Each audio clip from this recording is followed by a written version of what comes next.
those persons that were able that discuss, the lady or the woman, she's Dr. Folarin Shaw, and she is from the Nigeria Institute for Oceanography and Marine Research, NIOMA, in Lagos, and she's the director there. And she discussed on oil exploration and its significant effect to the environment. Why we listen to Dr. Wissam El Mohad. He is from the University Tuansin in Malaysia. He's in the Department of Micropollutant Research Center in Malaysia. So those were the persons that spoke last week. And he discussed on this topic that talks about the resultant effect of the use of pesticides to the environment as well as to humans. Now today, like we said earlier, we are looking at three basic topics. First of all, we want to look at the community and individual responsibility in sustaining the environment from pollution. And who do we have that will assist us to handle this topic? She is no other person than Mrs. Foja Shukai. She's the founder and chairman of Cosmos Global Network. She's also the founder and CEO of La Vida. She is from Singapore, and she's standing by to address the topic for us that is entitled Community and Individual Responsibility in Sustaining the Environment from Pollution. You have our attention, please. Right. Thank you so much for having me with all of you here today. Well, first and foremost, I just want to say my heartfelt praise for what's happening in Nigeria itself right now. The situation is not really right. There's a lot of injustice that's happening, and I just want to assure all of you that this is actually going on global news. And there's a lot of, attention that this plight in Nigeria has actually drawn about. So before I can even proceed further, I really want to give my heartfelt prayers to those that are actually affected. But at the same time, of course, I do appreciate you guys having me. Habila as well, who's here with us, is actually one of the country reps for Cosmos Global Network. And without further ado, while I cannot say about Nigeria's situation, the stand that I will take is a perspective from Singapore's end as well. So, I mean, Singapore has itself formed a lot of bilateral relationships with many countries overseas. And one thing that we're very good and known for is our communication and our relationship building with different countries globally on the ASEAN scale as well, and also on the continent regions as well. So that being said, of course, there's a lot of initiatives that our country actually partakes in, but the initiatives are actually propelled by good governance and structure within our country itself. So these good governance models that are actually present in our country actually enable us to develop solutions and strategies to help our neighboring countries. And not really near us, but then again, we have actually formed relationships with a lot of initiatives and a lot of social movements around the world as well. If you're talking about, my topic is quite interesting because it's the responsibility of the community and the individual to prevent pollution, or actually even help to actually sustain the environment and prevent it from degradation. But then again, if you look at it, you would actually understand that it's everyone's responsibility. And the situation in Nigeria, or let's just say Africa and the sub-Saharan Africa itself, is something that is, degrading, and it's something that really needs our attention. And Africa is actually facing serious environmental challenges, including land degradation, deforestation, biodiversity loss, and even extreme vulnerability to climate change. And climate change has been a really hot topic this whole year round, actually. And there's a lot of attention that climate change has drawn, and it makes you wonder whether it took a global pandemic to actually understand that there are such issues around the world, more so for the African counterparts that we're actually having relationships with. But the region is actually home to roughly 15% of the world's population. I don't have to tell you that since you're from there. And as well as some of its most iconic species. And, it's known for its biodiversity. It's known for its beauty. It's also known for the problems that's happening and situating itself, the states in Abuja and whatever not. It has grown enormous potential for sustainable growth, and I do believe that there's a lot of potential for environmental conservation as well. If you're talking about as an issue here in Africa, is firstly biodiversity, and that's the most complex and vital feature of our planet actually. And the second being water. Water pollution is a huge concern for us in our environment. Thirdly, of course, deforestation, and we need plants and trees to survive, of course. Fourth, climate change, and fifth, obviously, pollution, which is something that I would like to cover as well. And pollution is actually quite varied, right? It's a very large scale.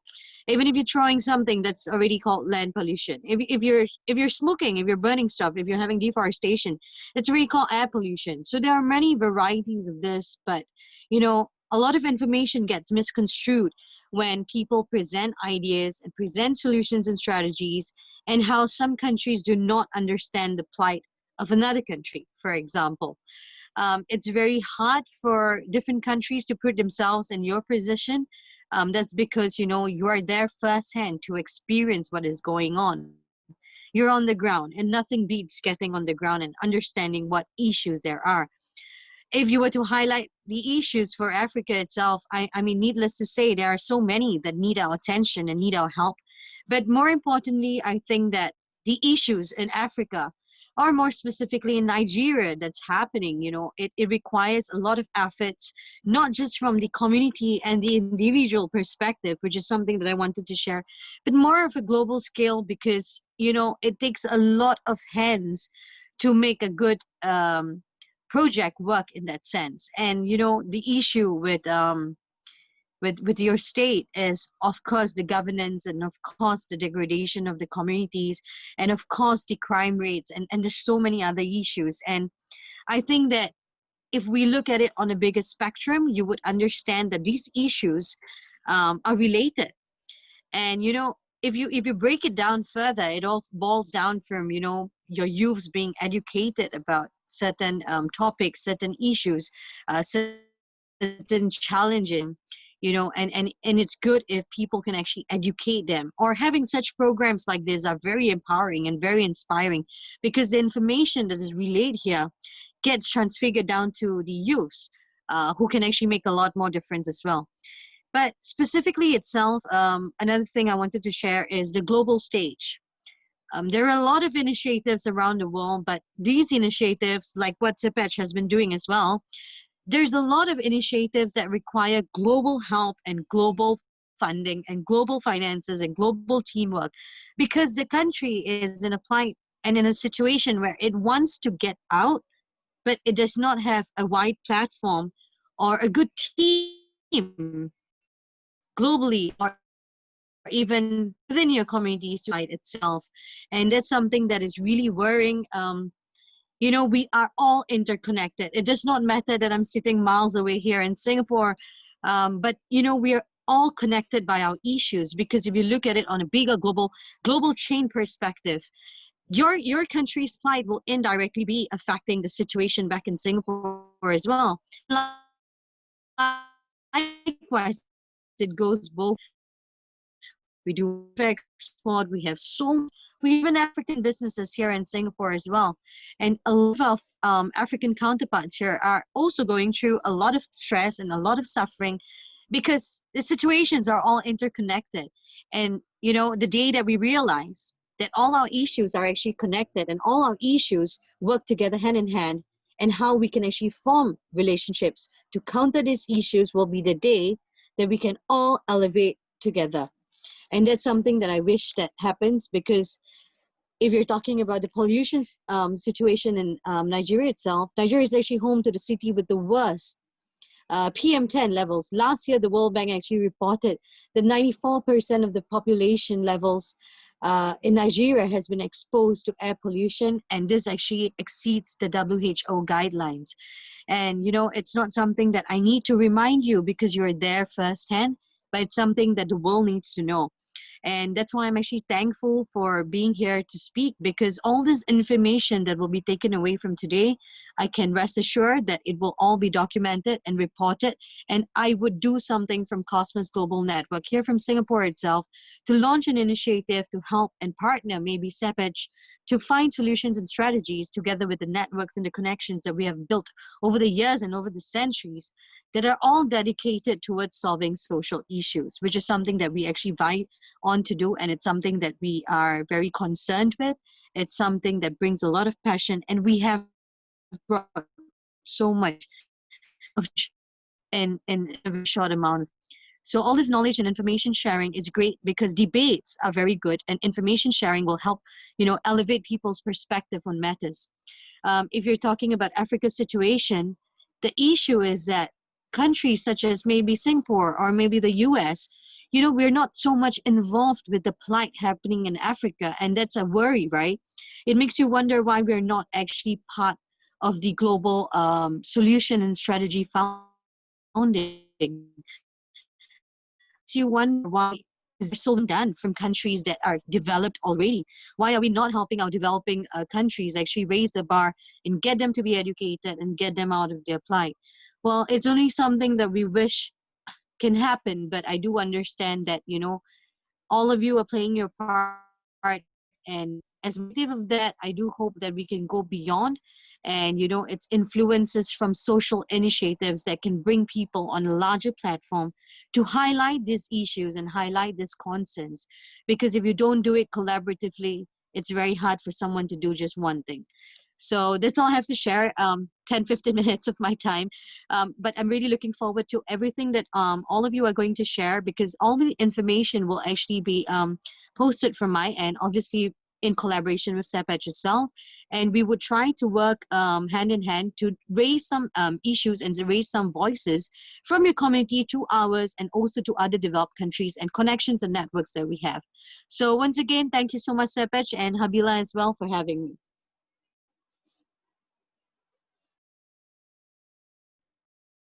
Yeah, we want to say thank you very much for taking us through that topic, community and individual responsibility in sustaining the environment, especially from pollution. And we are very grateful for you taking us through that part, and it's truly a nice one. So I want to look at those that are around, if they have any question towards what you've just said. If anybody has question, you can use the raise hand feature and ask Mrs. Posher Shukai any question that you think is necessary, especially bringing a Nigerian environment to play with the present situation that we are facing today, where the tire burning, where the littering of the environment and all of that. Do we have any question for her, please? I believe she's ready to respond.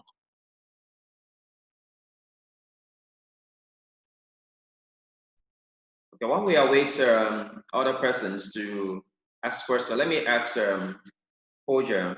Now looking at Nigeria environment, and I believe you are fully aware, especially with the situation that is going on right now.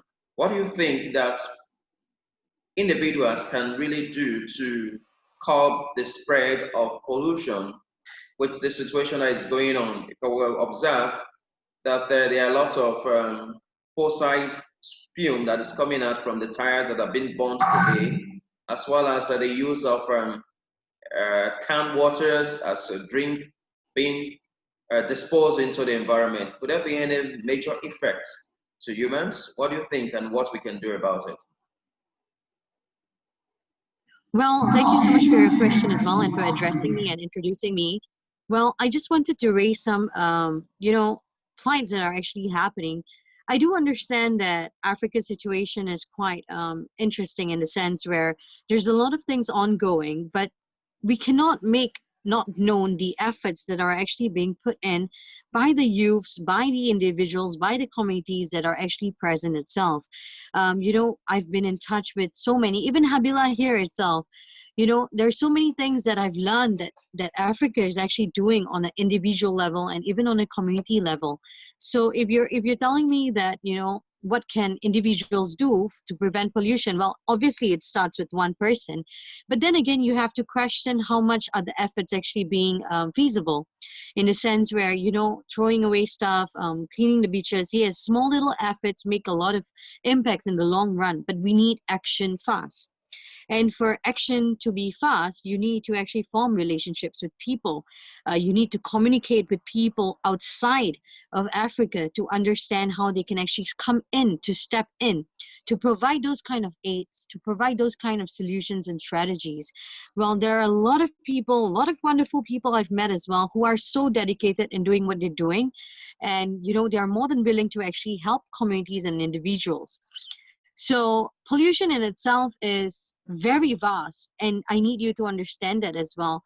There's so many kinds of pollution. There's air, land, there's water, there's even noise pollution, and that's something that's quite interesting as well.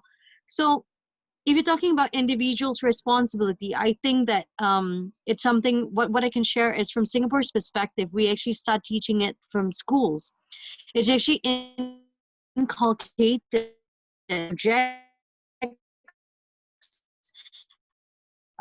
activity years old. So, we are groomed to care about the environment, and we're actually groomed to care about the environmental impacts of our actions. And that's from 4 years old. And that's actually inculcated from our education system, and it molds us, and it grows us in individuals that we are today.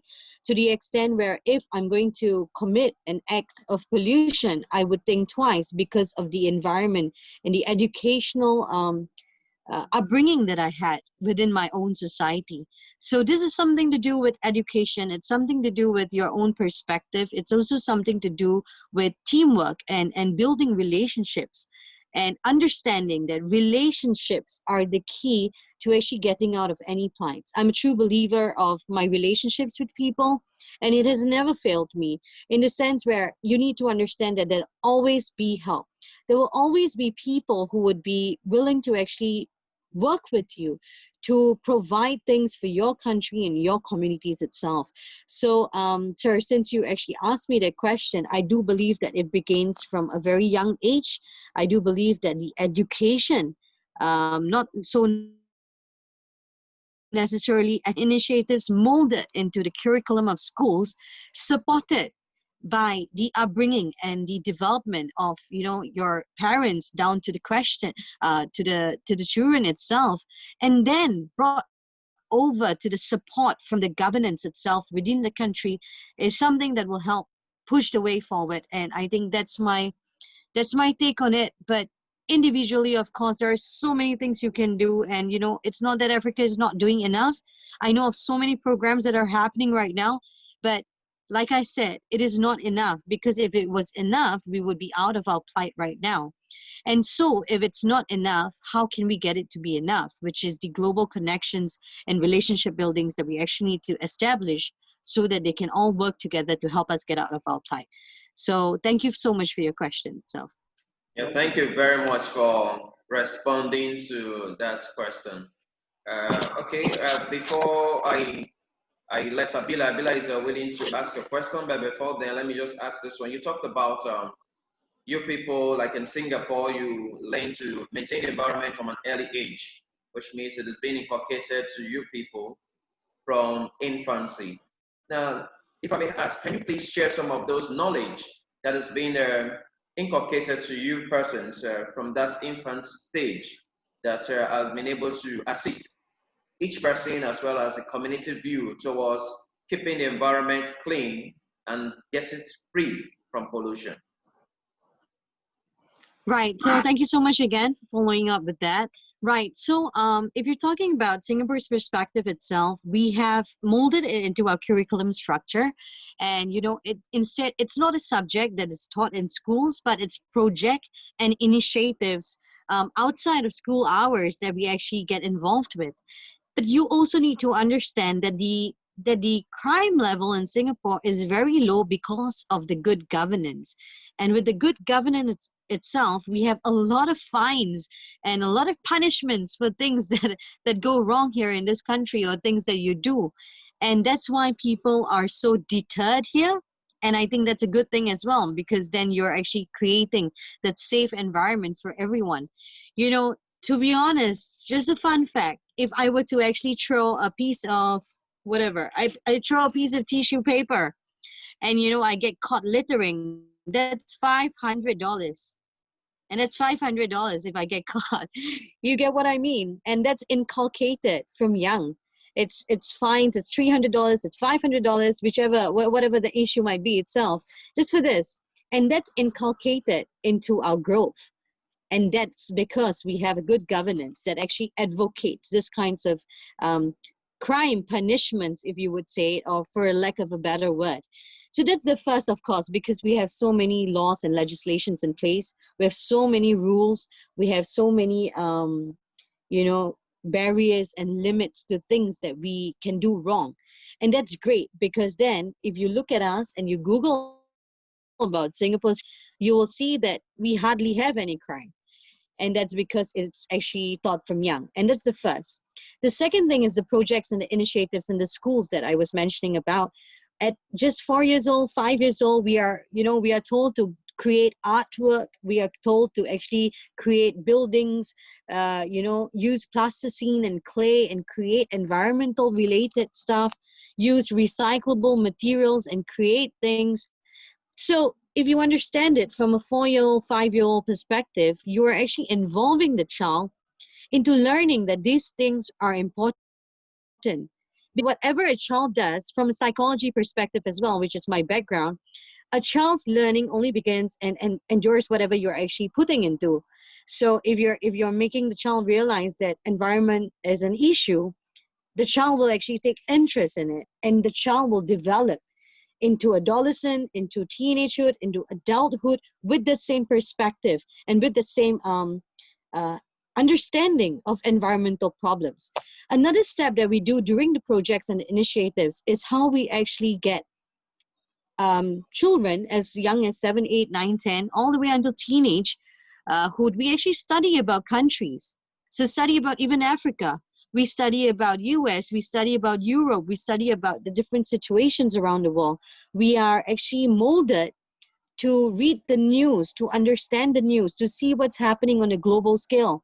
Because you can only exist as much as you put yourself in situations, right? So if you want to broaden your perspectives, if you want to broaden your horizons, you have to get yourself involved on global news. And that itself is actually inculcated into the education system here. Well, I'm not trying to boast about Singapore, but since you asked about Singapore's approach to understanding about environmental degradation, you need to understand that we have this kind of things, but it's molded since young. A lot of things here, it's something that I realized as well in developed countries. A lot of things are actually molded from a very young age. They teach us that, you know, women abuse is not to be tolerated. They teach us that murder is not tolerated. You know, there's a lot of things that are taught from young, and it's built into the education system so that we grow knowing the punishments for it, and hence get deterred to actually commit crime or commit something bad.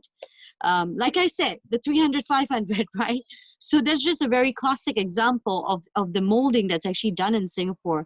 So these two things, the first is, of course, what I mentioned, and second is the projects and the initiatives that are actually present from a very young age all the way up till we are teenage, we're adulthood. Even in universities, it continues.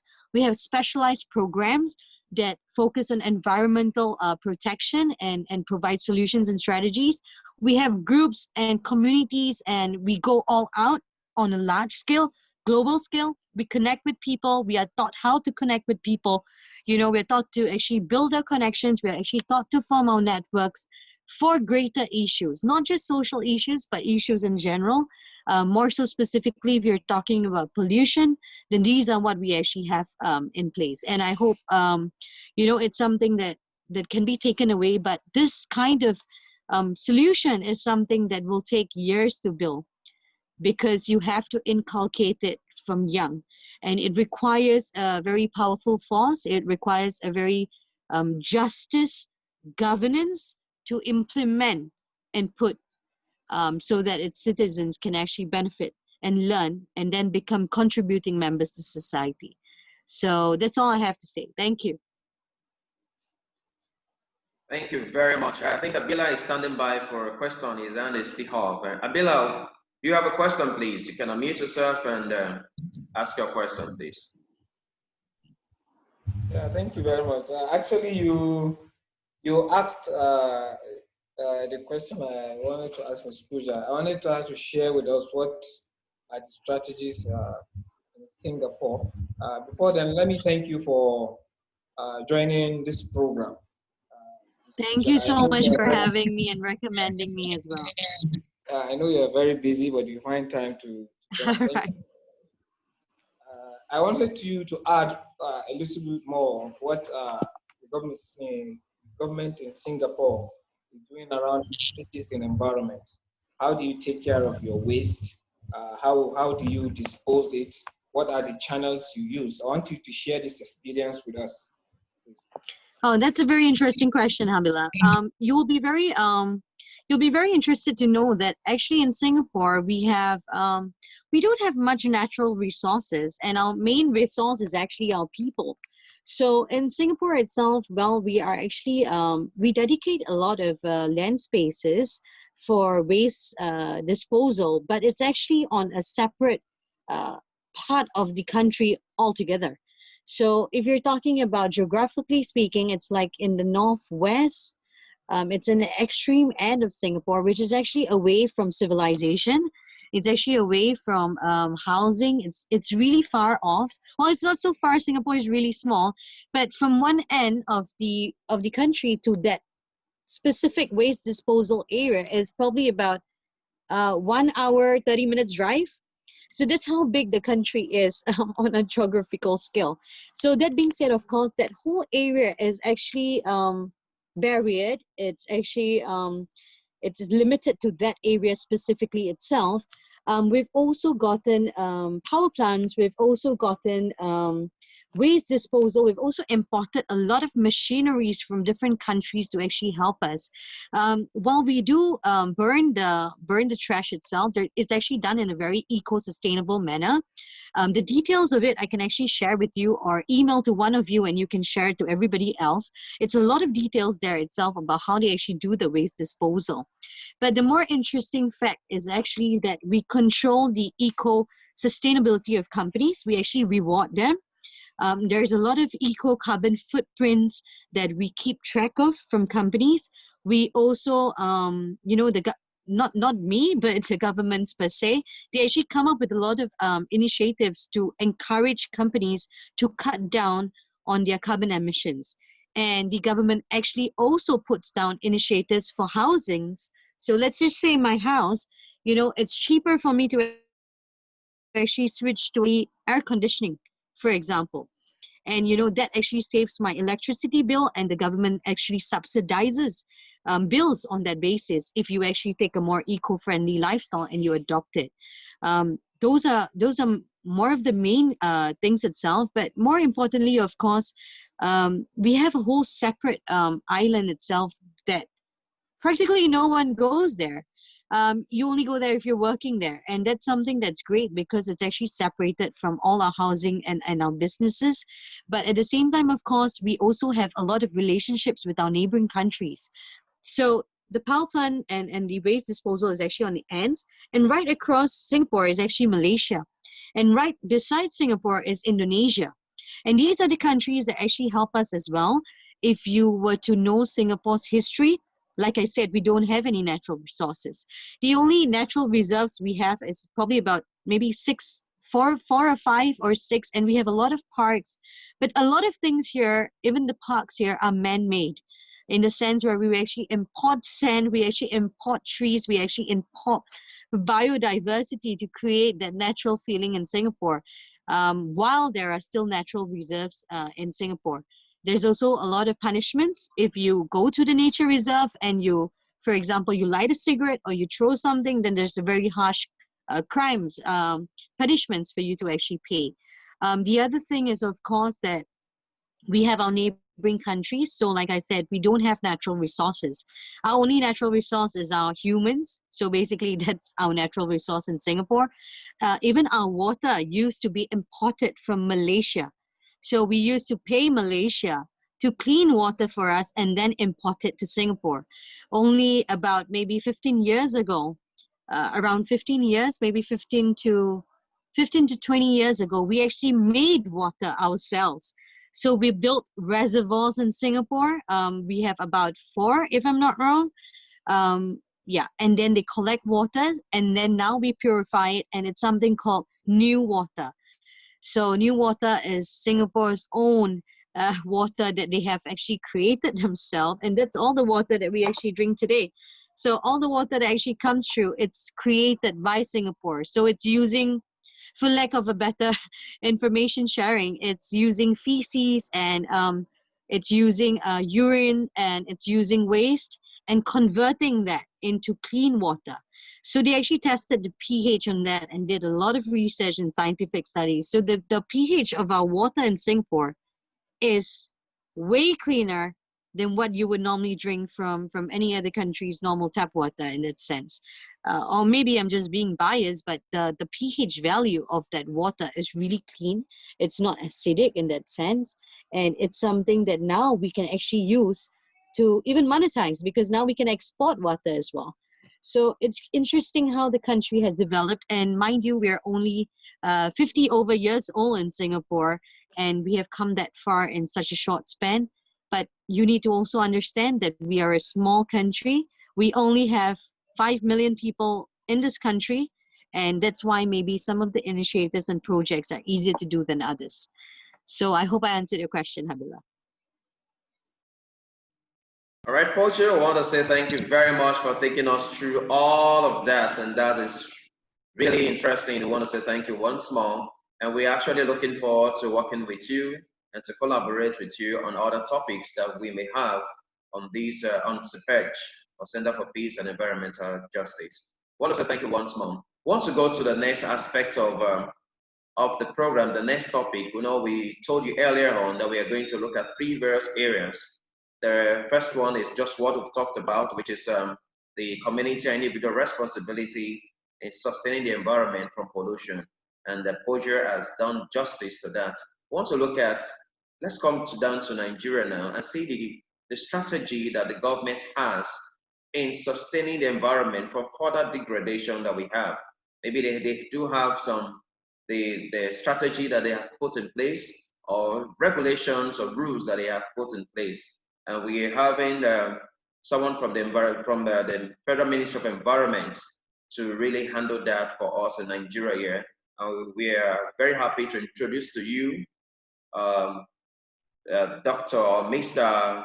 Abbas Suleiman, and he's standing by to let us know more about that. Mr. Suleiman, please.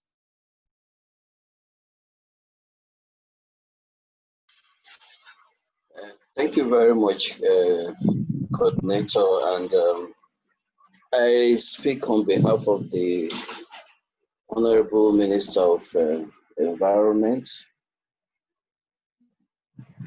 He has sent his well wishes to your webinar. I'm just coming in from a management meeting. I would just want to speak, in a little bit of a summary.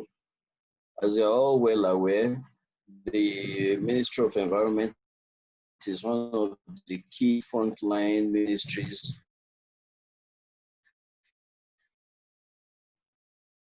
in the presidential term. Prior to COVID-19, as an environment ministry, a lot of laws and strategies are in establishment in the country to prevent against the spread of diseases, both communicable and non-communicable, that we can get from our living space, our built environment, and also our work places.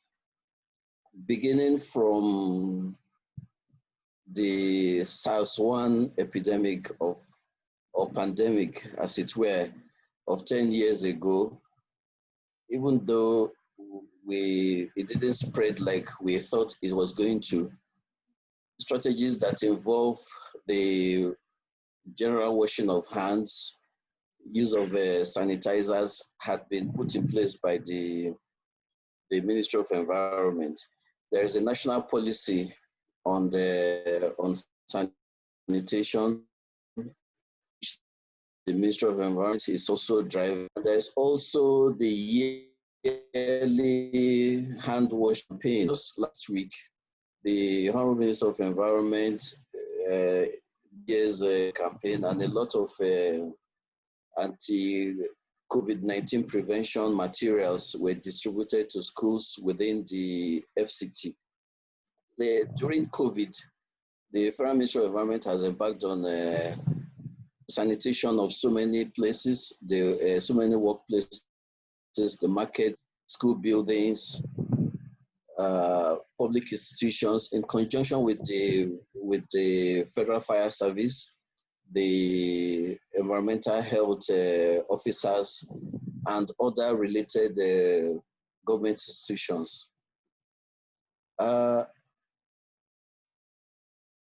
All other main anti-pollution and environmental laws that are already in place, the ministry is working assiduously, to making sure that, in spite of the fact that this situation, holding us back, while we promote an environment where work is going on steadily, we are also aware of the fact that we need to, I don't want to use the word propaganda. We need to propagate the measures, continuously. The use of face masks, hand washing, the use of sanitizers. It's something that the ministry is promoting every day, and on a regular basis, these materials are being sent to institutions all across the country as our contribution to the COVID-19 prevention, COVID-19 pandemic prevention exercises. This is my talk here today is just supposed to be an opener to your meeting, as it were. But I will be available for any questions that you put across, where I will give you specific responses. Let me stop here now and wish you very fruitful deliberations. Thank you very much. We want to say thank you very much for taking us through that and giving us some highlights of the government strategic plans in protecting the environment from further degradation amidst COVID-19. You talked about the use of face masks, the use of washing of hands in this period, and government's own policies regarding all of that. Or I don't know if any one of us among the audience, or participants rather, have any questions to ask. So I want to leave it out to them if they have any questions, so that we can address it briefly before we move to the next topic. Do we have any question for the minister, please?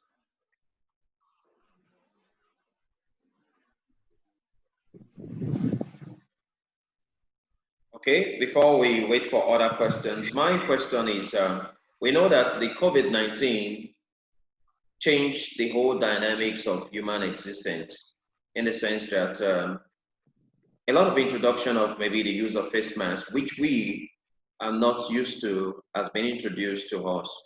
How sustainable do you think it can be, especially providing it for the young ones who are resuming school right now? Well, I would want to say that you are aware with me that it is a prevention strategy. I think it is quite sustainable. Studies have shown that with the use of face masks, there is a chance that about 95%, there is a 95%, survival chance against the spread of this COVID-19, which we know can be airborne, apart from picking it from contact surfaces. what we need to do, perhaps as a country, is to look for generic fixed marks that are friendlier to younger generation. As the older population, we might be able to, wear the mask, cover our noses for an extended period of time, but I don't think that can be very practicable for school age children. Similarly, the sanitary, the class testing for temperature before bringing them in might also help when you eliminate those who are at potential risk. It could also help in reducing the number of, the length of time that they may need to wear these masks. The school curricula also has to be changed in such a manner that the class in a more aerated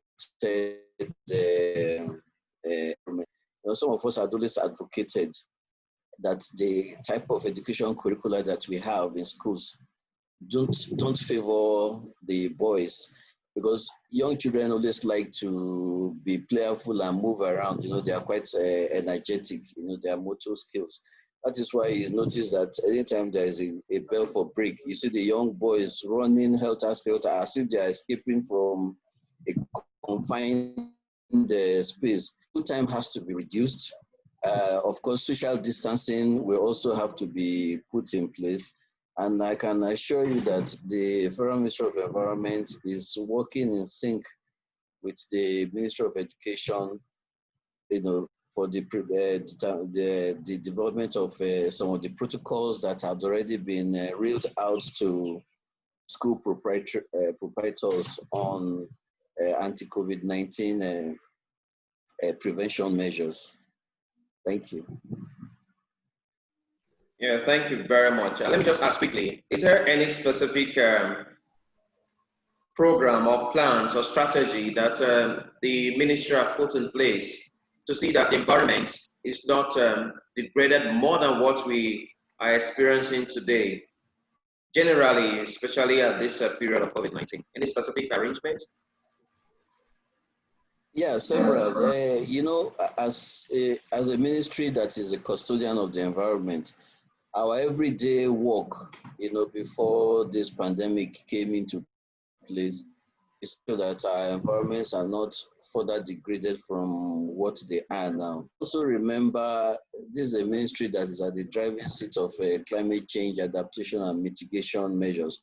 When you look at all these policies, programs, and actions that we have been taking pre-COVID-19, there are measures that are designed to say that there is not much degradation in the environment. Just in every workplace, just like we're doing also now, the use of webinars, internet facilities, and the enhanced use of public protection equipment by workers, especially in the mining industry, which the ministry is actively pushing. I'd like to state that in conjunction with the Ministry of Mines and Steel, we have an MOU such that before you go into active mining, you do what we call the environmental impact assessment. And the two ministries run prospective miners through this exercise, and a lot of far-reaching recommendations are always given. When these permits are issued, monitoring programs are carried out, enlightenment programs are carried out,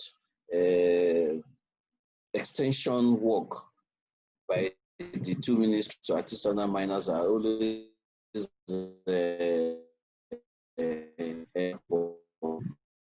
to help degrade. Now, COVID-19, a lot of other, COVID-19 prevention issues have been missed the impact assessment process. So we're just starting. Way down the line, we'll begin to, by the time the statistics begins to come in, we'll definitely see the positive impact of many of these everyday measures. Thank you. Hello, I have a question here. All right, I think someone is waiting to ask a question. Well, Mr. Lawrence, please, you can go on with your question. Yeah, okay, I'm Dr. Lawrence Edemara. My question is, the minister made reference to these COVID-19 protocols passed down to schools, but I don't know how well they may following up, because if you go around the country in so many places, even as low as primary schools, even elementary school children left to handle cutting of weeds, tidying up of the environment, which is not okay. And some other schools too, they are over relying on use of herbicides for fumigation and other things. I know these things leave some traces in the environment. So how well is your ministry following up the state ministries also to really monitor the enforcement of protocol? Well, certainly, I will tell you that the ministry is really actually following up on these issues. But first and foremost, even before COVID, you would know how difficult it is to enforce the use of extra materials. Even look at the construction industry, for instance, the use of PPEs.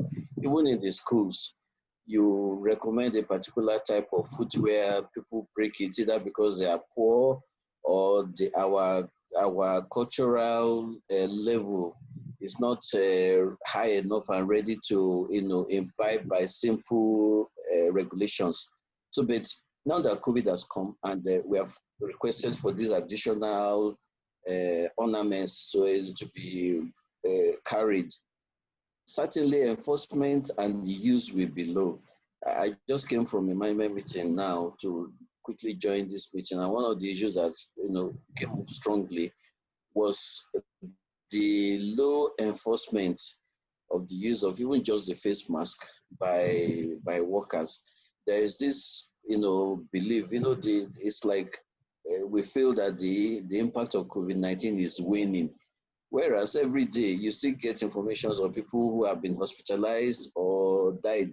So it's a general culture problem.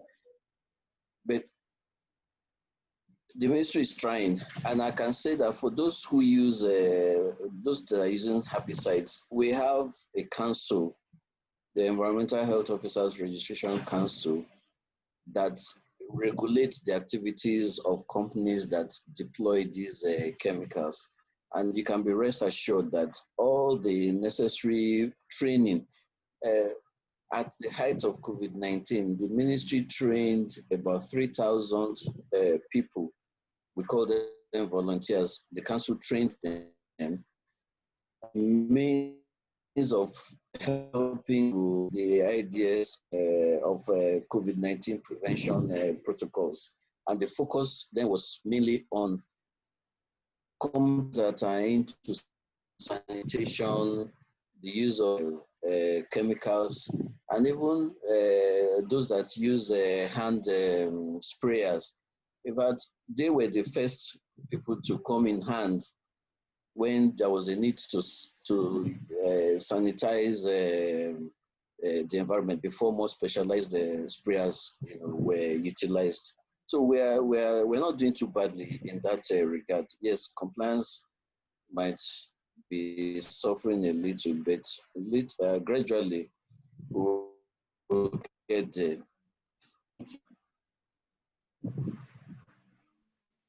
Thank you very much, Dr.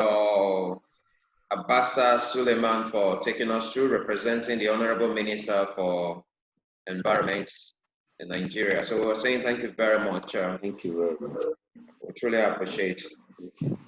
Yeah, we want to use the remaining time to look at the next topic. Online.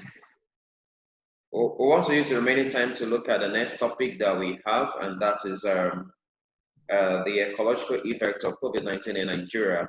And most times, many persons felt that the COVID-19 do not have impact on the environment.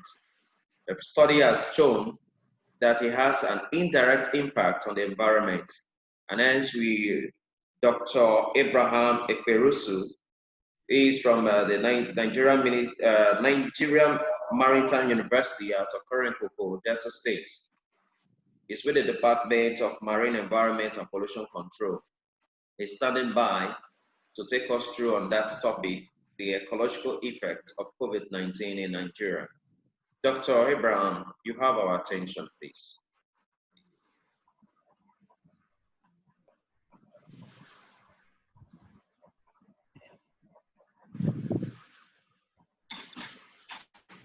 Okay, good afternoon, everybody. Can you hear me, please? Yes, we can. Okay, as introduced, I'm Dr. Ibrahim Persi. I'm with the Department of Marine Environment and Pollution Control, Nigeria Maritime University. So I'll be speaking today on ecological effects of COVID-19 in Nigeria. I want to say first, as a researcher, we don't have quantifiable data, so far in some of these direct or indirect drivers or impacts that may result from COVID-19 to the ecological landscape in Nigeria. And so, but I'm just going to speak looking at things outside Nigeria where they measured, and also compare and contrast also with the scenario we have in Nigeria.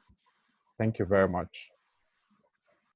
All right, let me just do some historical background about COVID-19. On December 2019, 27 patients with respiratory issue were rushed into a hospital in China. And on the 7th of January, the pathogen responsible for the disease was discovered as severe acute respiratory syndrome coronavirus, which is 2. Why is it 2? Because it's a successor to the SARS virus that occurred between 2002 and 2004. And it was on the 9th of January that the World Health Organization first reported the outbreak to the global community. And on the 30th of January, they declared it a public health emergency of international concern.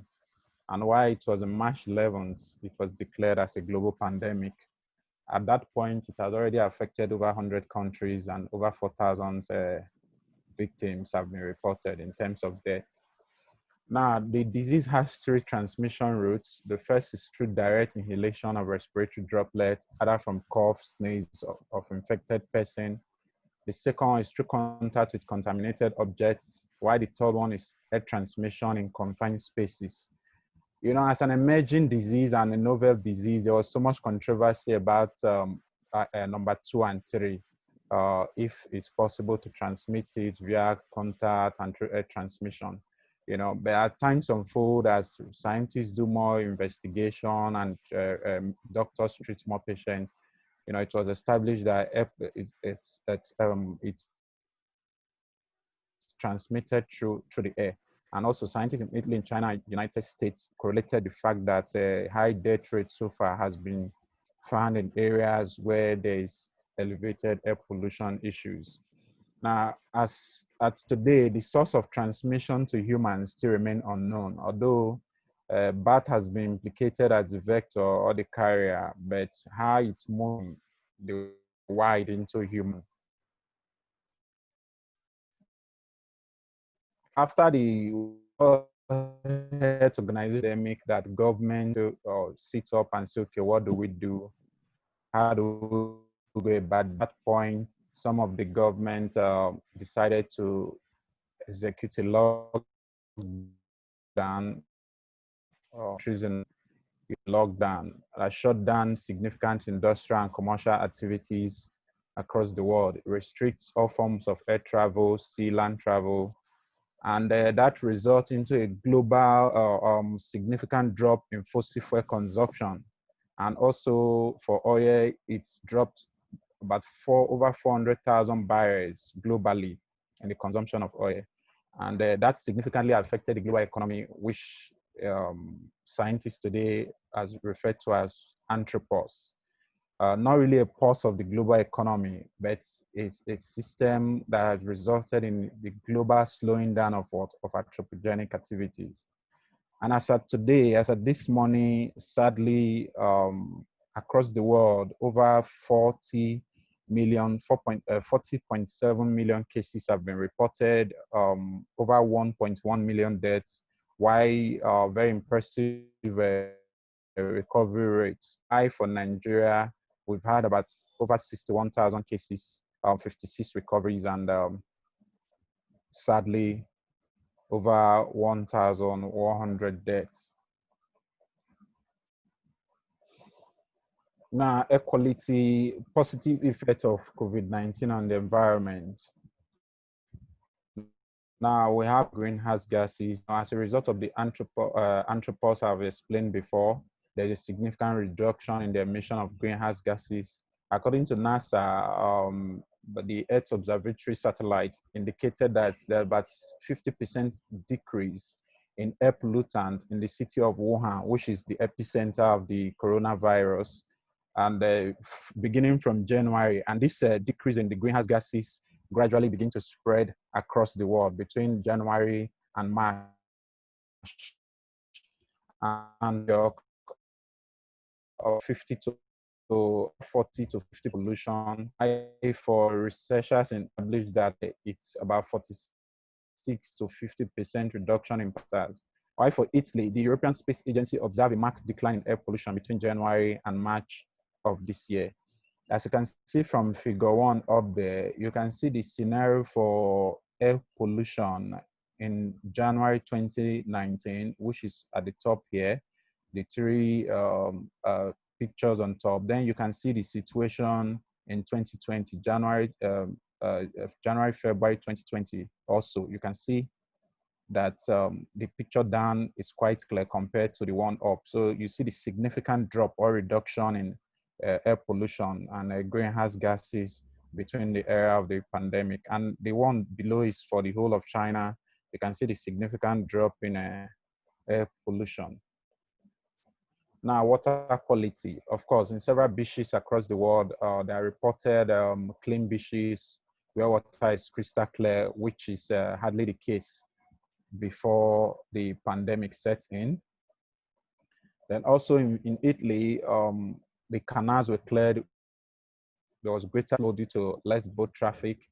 For noise level, measurement in India indicated there was a significant drop. While for New Delhi, which is the capital, there is recorded 40 to 60% drop in noise reduction. You can see here the pre-lockdown period. These are noise level, and why during the lockdown, so as low as average of 47, while some places were up to 40 low.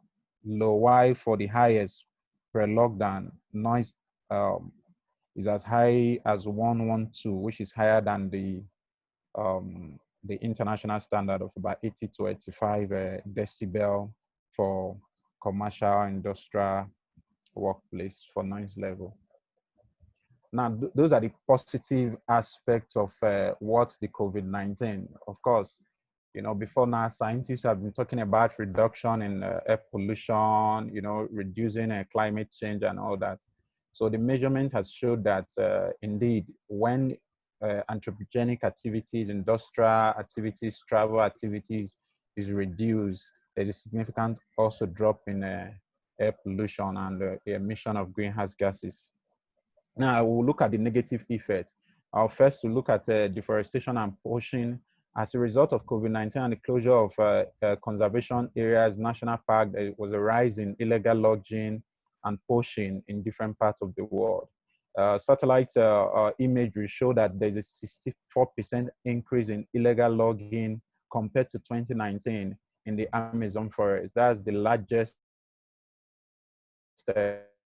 tropical forest. And it happens because conservation staffs, you know, indigenous people that guide their land and all that, were mostly infected. In fact, the Amazon region is the epicenter of COVID-19 infection in Brazil. Now, also in Botswana and different other countries in Africa where tourism is the major source of revenue, you know, they reported increased poaching because of conservation workers were also at home. Increased poaching of threatened species, sort of the black and white rhinos, the elephant, the giraffe, and gorilla. Now, in our national park, there was really not much a report of increased poaching, but we also believe that if the activities of the national park in Nigeria, spanning from the Niger Delta to the upper northern axis, is reduced, of course, definitely we anticipate that there will be increase in poaching and illegal activities across the national park. Now, also look at the effect of municipal solid waste. Now, prior to COVID-19, when government announced that there will be lockdown, there was panic buying across the world, also in Nigeria. I could recall a lot of products, staple food items were scarce. There was an astronomical increase in price and all that. So somehow people buy even beyond what they needed because there was so much uncertainty and confusion. Nobody know when the lockdown is going to be eased up and things like that. And also those that couldn't even get from the market, there is an increase online shopping. And so much domestic or municipal waste were generated within this period of time. And also when government implemented face masks, there was all categories of face masks, hand gloves, hand sanitizers, and also different products. And also Nigerians begin to produce these products, of course, which brings some economic boon to the fashion industries and also to the chemical industries. For biomedical waste research labs across the world, we're running tests on trying to map out of the disease in order to understand the best vaccine or the best approach to treat the disease. Medical labs were conducting research and doing tests, and health facilities, including hospitals, were consuming all sorts of medical resources and generating large form of waste compared to pre-COVID era. Now, an assessment that was carried out in Wuhan showed that there was over 240 metric tons of waste generated per day compared to 50 tons that was generated prior to the COVID era. And also in Ahmedabad, that's India, they reported that over 600 to 1,000 kg of waste was generated per day compared to conventional or pre-COVID era. Now for disinfectants, we have a residential commercial areas, just like what the representative of the Minister of Environment just said, as reported by the Punch newspaper. In July 7, the federal government, Federal Ministry of Environment started disinfecting schools. Also, I think Ministry of Aviation disinfected airport at some point. All these chemicals at the end of the day will be swept into the environment, into the ecosystem. Some of them go into the air, soil, and water, and it will affect non-target species and perhaps may upset the ecological balance. Because whether we like it or not, whatever you use, the chemical, the spray, we get into the soil, we get into the air, we get into the water, and definitely it will upset the ecological balance. Why? Because some species may not be able to withstand those new chemicals, and of course they will die out. Then also, as events unfold, environmental researchers begin to test wastewater, and in different countries, in Australia, India, Sweden, Netherlands, in US, they found elevated levels of COVID-19 pathogen in wastewater. And some of this wastewater treatment process may not be able to take care of the virus because, of course, it's a virus and virus need further treatment. And most of the conventional treatment for wastewater may not be able to kill the virus. So a large viral load will get into the environment, because when water are treated, after treatment, they are released into the environment, they are rivers or the ocean. So a large quantity of viral load is also going to get into the environment. Of course, many organisms are going to die. The fact that bats were able to be the carrier or the vector doesn't mean that other organisms may survive the virus, because it may just be able to act as an opportunistic event to wipe out certain species in the environment. So this is also what we envisage will likely happen. And also the use of these chemicals in Nigeria, the release of treatment hospitals and all that will also affect the Nigerian environment. And again, for Nigeria, we don't have incinerators, we don't have waste treatment, a functional waste treatment plant. So unlike Western countries where most of the solid waste are incinerated, most of the waste, we have waste dump sites that are even, some of them are even close to cities, they're not far away from cities. We don't have a proper land. So at the end of the day, as seen in this picture, the face masks, the hand gloves, whatever PPE that is used by the people and perhaps the hospitals will get into the environment. Here on this picture from this showing the COVID, three COVID pathogen pictures, you see that waste generated can get into the ocean, and like microplastic issues we have today, because some of the waste contain plastic materials, will also act as extra burden into what? Into the ecosystem, including the aquatic ecosystem in Nigeria. Also, we have negative effects resulting from the petroleum industry. Within this period, over 14 oil spills were recorded in Peru, and the company responsible for the operation of that oil feed lockdown. So the response time was limited, was inadequate, and the contaminant affected groundwater, affected rivers, especially within the Quechua territory, and also affected biodiversity as well. Then also in Nigeria, I think over five oil spill has been reported within the span of this lockdown. In August, I think, which is most recent, in Alimosho, there was a spill. Also in the Rashi River in River State, there was a spill. In Cloak Creek, there was a spill. In June, there was a spill in Southern Ijaw. There was a spill in Taylor Creek. While in May, there was a brass pipeline explosion. Yes, and also the same thing again in Cloak Creek. And this fire offshore is OML 95, which caught fire and resulted in spill. I think so far the Federal Ministry of Environment through NOSDRA made some efforts, but so far we don't know if the cleanup and the restoration process is going within this lockdown period. And also because of reduced activities within the waterways and within the government agency, there will be increased invasive species such as the water hyacinth, Icona crassipes, the duckweed, which we have the lemna, posicostata, water lectus, vectiva grasses. Most of these invasive species, they are going to increase exponentially, and in some places they will harm the ecological balance within those environments or habitats.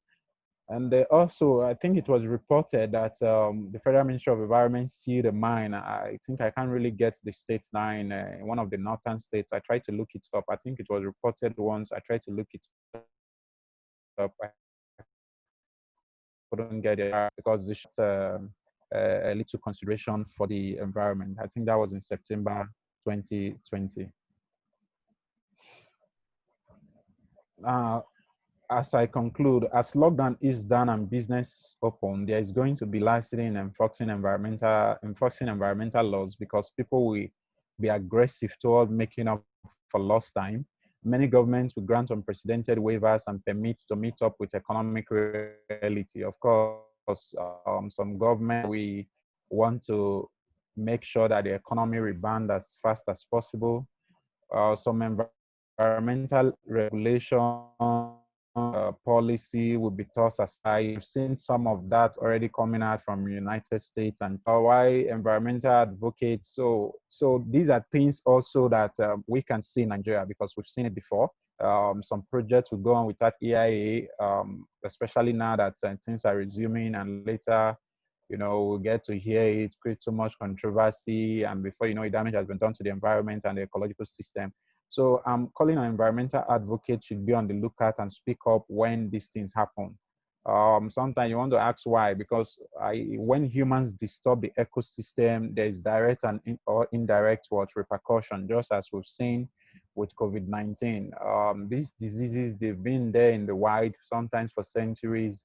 It's only when humans begin to, deplete the resources of the wild, of the environment, that will come in contact and interaction with some of these diseases. They jump from their natural hosts, which may be some of the animals in the wild, into the human population. So sometimes there is need to take things to slow down, and also for the situation of climate change, because many government, like I said, industry may be very, very aggressive as the lockdown is down, which may push the climate situation to an irreversible precipice. We hope we don't get to that extent. Thank you very much for your audience.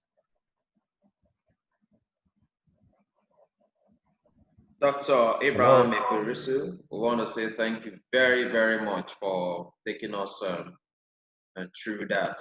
We truly appreciate that. Thank you. Okay, it will be, you can please stop your screen sharing so that we can go back to what we're doing. Thank you very much, Ekurisu. We truly appreciate it. I don't know if any one of us do have a question for him quickly before we move ahead to the next on our agenda for today. Do we have any question?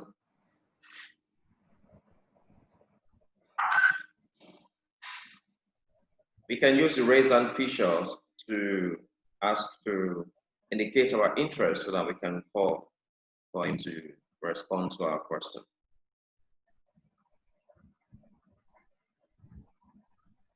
Okay, while we wait for that, my question is that from your narrative, we observed that there are both positive and negative effects of COVID-19 to the environment, especially on the ecological impact of COVID-19 in Nigeria. Now, what are the basic impact when it comes to the negative aspect of this COVID-19 to the ecological system? I know you talk about the introduction, it affects the marine life. Does it also affect the animals that might be living in the rainforest and all of that?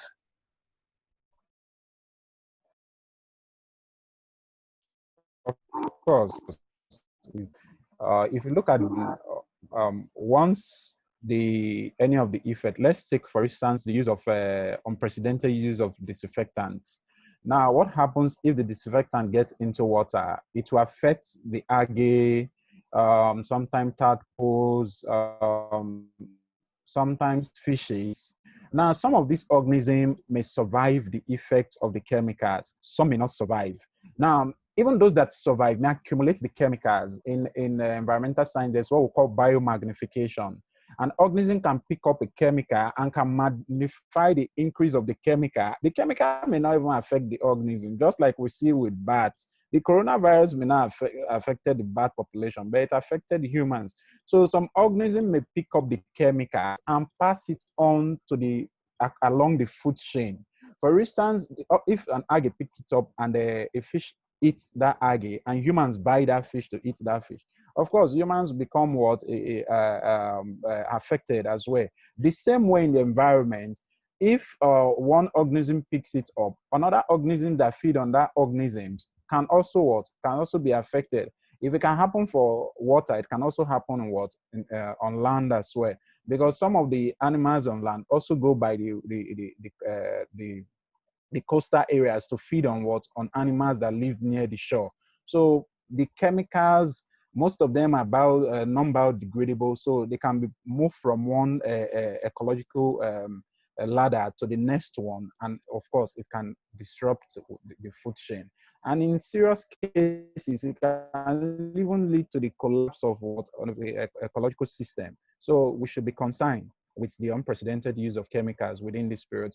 So my of particular concern is the fact that we saw the production of many hand sanitizers, most of them with chemicals that are poorly regulated.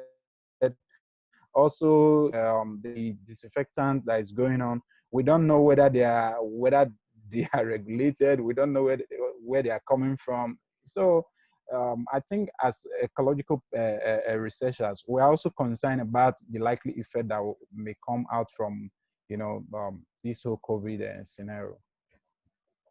All right. Thank you very much, Dr. Abraham, for taking us through that. Do we still have any questions so that we can move on?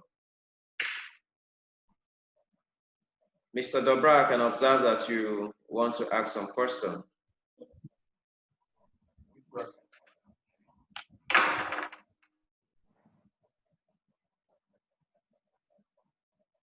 All right, in the absence of further questions, we want to say thank you very much, Dr. Abraham, for taking us through the ecological effect of COVID-19 in Nigeria. And we want to say thank you very much for the slide presentation. We can make the slide available to others if they will want it. I want to say thank you very much. And let me just quickly say, if you need any of this presentation, we'll make them available. And we want to also encourage all of us to also join in our YouTube page, just to type CEPEJ, and you can get us in YouTube. These videos will be shared in that platform too, as well as our website too. It will also be shared. So I want to say thank you very much, starting from the first topic we handled, the community and individual responsibility in sustaining the environment, which was handled by Mrs. Poja from Singapore, for saying thank you very much for taking us through that. Also want to say thank you very much to the representative of the Honorable Minister for Environment, Abbas Suleiman, for taking us through the government strategic plans in sustaining the environment from further degradation amidst COVID-19, as well as Dr. Abraham Ekperusu from the Maritime University of Perenkoko, Delta State, for taking us through the ecological effect of COVID-19 in Nigeria. These has been very, very educative, and we hope that we're going to put them to good use. We also promise we're going to pass this information to the required authorities so that they can make good use of them. And for us to bring the program to a close, we want to invite the Director of Programs in Center for Peace and Environmental Justice, and that's the person of Mrs. Nafisa. She's standing by to give us a vote of thanks and appreciate the speakers for today. Mrs. Nafisa, please, you have our attention. Hello, good afternoon, everyone. I just want to say thank you to everybody who has taken time to be part of us today. Thank you for also the speakers today, Mr. Abbas Suleiman from Ministry of Environment, Ms. Pooja Shukla, and Mr. Abraham. Thank you so much. Your presentations added interest for our conversations today. We hope that our conversations will continue after today as we can partner and work towards a better environment for the countries that we work with. For everybody who has joined us, I would say thank you and stay safe. We all know the current situation in the country and tensions are heightened, and we would like to enjoin everybody to shun any violence, so that you stay safe and maintain decorum in any location that you are in. Once again, thank you so much to everybody. May God bless us. Thank you. Thank you very much, Mrs. Nafisa, for giving us that vote of thanks. We want to say thank you very much. And just a quick one, hopefully, if the situation in Nigeria is much better than what we are experiencing, we're going to handle the remaining parts next week. And then we're going to look at waste management and its effect of the environment and ways in which we can actually solve waste management in the environment. That will be handled by the the senior special, the chairman of Waste Management Board in Delta State, as well as other topics. So we want to invite you for that program in advance, that we want to get ready same time or Wednesday next week, hopefully, if the situation in the country, in fact, information will be passed on prior to that time. So I want to say thank you very much, and may you have a lovely day and stay safe, especially those in Nigeria. We want to be careful with the situation that's on ground with the NSAS protest. We want to be very mindful of what we say, what we do, and how we react to situation. Thank you very much, and stay blessed.